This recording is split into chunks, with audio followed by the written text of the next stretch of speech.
Mercredi 18 juillet, bonjour à toutes et à tous, bienvenue sur votre chaîne d'information régionale. Avant toute chose, vos prévisions météo en ce mercredi, un temps calme et ensoleillé, bref une belle journée d'été avec parfois quelques nuages, quelques cumulus de beau temps, rien de bien conséquent. Les températures, elles, sont de saison, 21 degrés à Dunkerque, 22 à Boulogne, 24 degrés à Saint-Omer, 25 à Lille.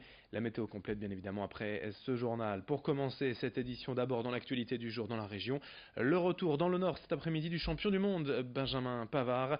Le nordiste né à Maubeuge est formé au LOSC durant 10 ans avant de partir en Allemagne à Stuttgart en 2016. Sera de retour chez lui à Gemont cet après-midi. Une cérémonie officielle pour ce jeune joueur de seulement 22 ans, inconnu du grand public il y a à peine 2 mois. Aujourd'hui, l'une des révélations de cette Coupe du Monde. Mais pour ses proches, cette nouvelle célébrité semble encore difficile à concevoir. Nous avons ainsi rencontré l'un de ses amis et ancien coéquipier à Lille, Corentin Alucha. Il y a tout juste 2 ans, il était avec Benjamin Pavard dans la fan zone de Lille lors de l'Euro 2016 comme deux simples anonymes. On l'écoute aujourd'hui au micro de Nicolas Lebrun. C'est un truc de fou et puis effectivement ouais, c'est de la fierté. C'est quand c'est son pote qui la gagne, c'est encore plus incroyable. Donc ouais, il faut profiter et être surtout content pour lui quoi. Vous auriez cru il y a 2 ans, en étant à la fan zone de l'Euro avec lui et quelques amis, que 2 ans plus tard, il serait champion du monde, qu'il soulèverait la coupe? Non, pas du tout, pas du tout. On en rigolait, mais comme quoi, il faut toujours y croire quoi. Donc non, mais c'est vrai que quand on regarde le parcours en si peu de temps, c'est peu commun et on est content pour lui. Vous avez senti dès le début qu'il avait le potentiel pour aller très loin? On le voit pas comme ça en un claquement de doigts, mais déjà on a vu que au fil des années il s'est armé mentalement, il a été très costaud là-dessus et puis après au vu de ses performances et de sa régularité, on a vu que ouais ça pouvait devenir un très grand joueur. Vous lui avez dit quoi? C'est un truc de malade. Il y a 2 ans, on était à la fan zone et là, t'es déjà champion du monde. C'était quoi les mots? C'était bravo quoi, bravo mon gars, t'as été au plus loin et bon voilà, c'est des remerciements quoi. Ils nous doivent quand même une Coupe du Monde donc ouais, c'est bravo quoi, bravo mec. Oui, mais peut-être l'un des plus beaux buts de cette Coupe du Monde, France-Argentine, tout le monde s'en rappellera peut-être 30 ans après. Qu'est-ce que vous avez ressenti à ce moment-là quand il a marqué? Beaucoup de joie, beaucoup de joie.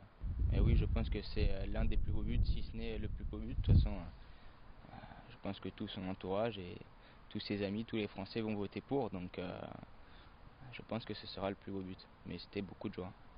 Il en mettait des comme ça à l'entraînement déjà ou c'est sorti de nulle part? Il en mettait beaucoup dessus. Non, je rigole. Il a un jeu un peu spectaculaire. Euh, il a une bonne patate et quand ça part bien, c'est incroyable. Donc oui, il a déjà mis des beaux buts à l'entraînement, mais bon, des buts comme ça, c'est incomparable. La visite de Benjamin Pavard chez lui dans le Nord, bien évidemment. Les images à suivre dans nos prochaines éditions. Autre actualité aujourd'hui, après avoir évoqué une agence immobilière spécialisée dans la colocation à Lille dans nos éditions hier. Autre exemple aujourd'hui de solution pour aider les jeunes à se loger plus facilement. Un dispositif mis en place par le bailleur social LMH, Lille Métropole Habitat depuis 2015. Le principe est simple. Le colocataire bénéficie d'un loyer réduit, modéré, contre du temps de bénévolat chaque semaine consacré à des projets liés au vivre ensemble au sein même de sa résidence. Exemple avec cette jeune femme, Léa, dans la résidence Trévise à Lille-Moulin. Avec sa colocataire, elle occupe un T3 de 70 mètres carrés et paye 150 euros par mois, bien moins que les prix du marché. Ce projet est issu d'une collaboration entre la ville de Lille et l'AFEV, l'association pour les étudiants. Aujourd'hui, LMH compte 18 résidents ainsi bénévoles, mais veut développer ce système dans d'autres communes de la région. Explication au micro d'Idil Gunaï. Je sens qu'avec les voisins, on commence à avoir un lien.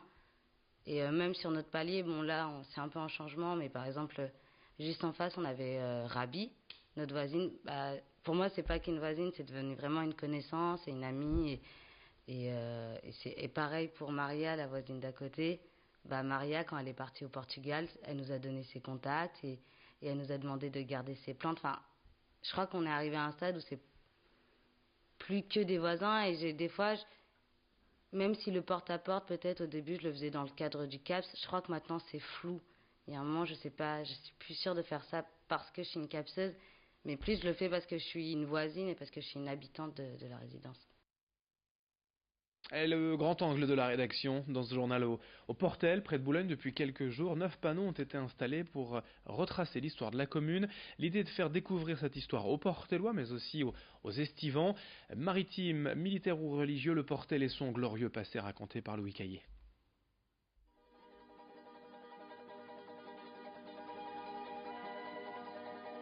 L'histoire du Portel, c'est l'histoire singulière d'une ville, ou plutôt de deux villes, celle d'Outreau et celle de son port.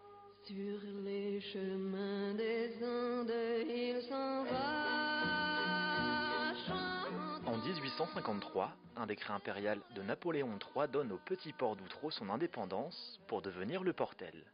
Aujourd'hui, la ville reste marquée par son histoire militaire et sa tradition maritime imprégnée de religion.